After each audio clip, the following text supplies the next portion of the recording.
Good morning, and welcome to Redeemer Lutheran Church. I'm Pastor Gary Lodeholt.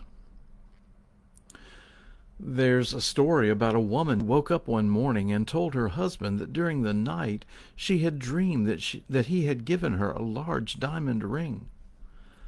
"I wonder what that means," she said. He responded, "Tonight you'll know."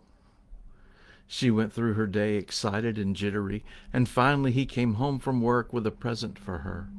She opened it up and found a book entitled The Meaning of Dreams. Somehow I don't think that's what she expected. That's the thing about dreams. They are seldom what we expect, and often they confound us. In our society today, we don't parse dreams for meaning terribly often, but it was just the other way in Bible times. In Bible times, they often thought that God communicated to people through dreams, and so they searched their dreams for understanding events in the present and in the future. This week we are looking at a few of the dreamers in the Bible, some of the lesser known ones mostly, those we haven't really paid much attention to. But it was a good thing that those Bible folks paid attention to their dreams. Today we want to look at the odd story of King Nebuchadnezzar's dream. We don't often look to the book of Daniel.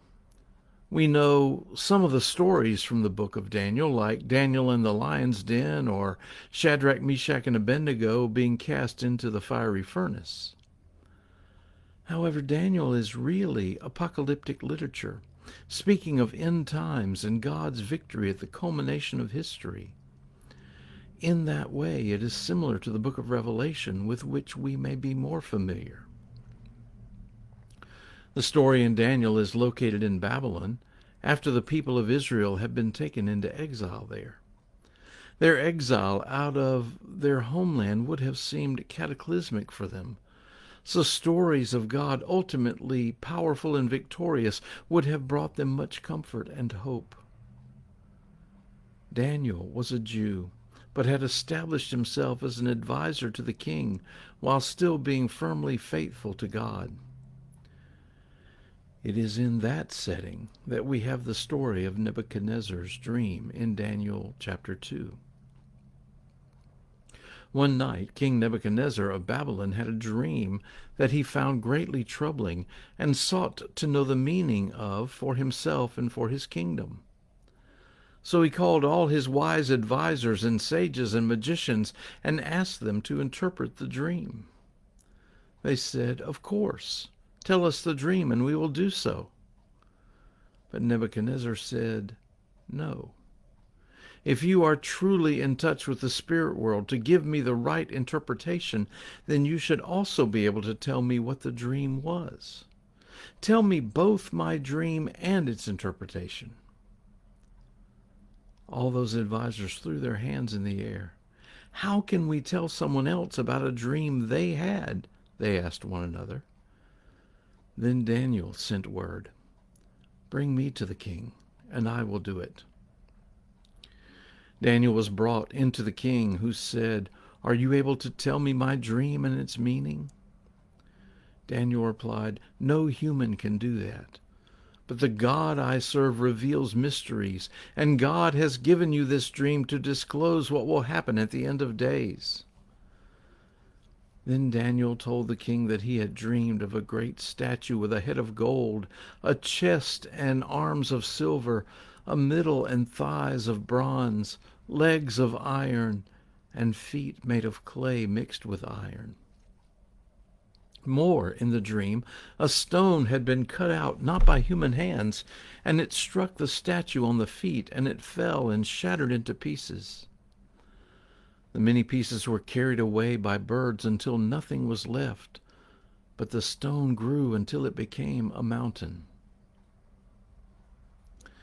Then Daniel offered the interpretation of the dream, describing the head of gold as representing Nebuchadnezzar himself, and the other parts of the statue kingdoms that would come after him, not as glorious and with degrees of weak and strong. Finally, Daniel comes to the feet, which were a mixture of clay and iron. Daniel described it as a divided kingdom, one that was easily shattered apart, bringing the whole thing down.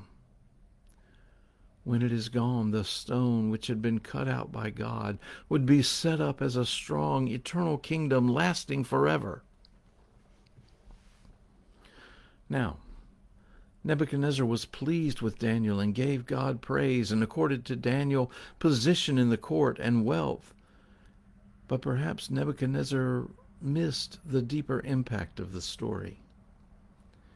You see, those Jews in exile would have understood that they were the stone cut out by God, sent into exile, who would strike their oppressors, and then God's people would be set up in power and glory forever. It was a message to the king, yes, but even more, it was a message to the Jews to cling to hope and faith, even in exile. By the way, this story is where the expression feet of clay comes from. The expression means something that won't last and will crumble away, especially under stress. So much in our world that we fear, in truth, has feet of clay. Primarily, this was a message to those in exile to be strong in faith and hope. It's a message, a dream we should hold on to today. Thanks for watching, and remember to let this day belong to God.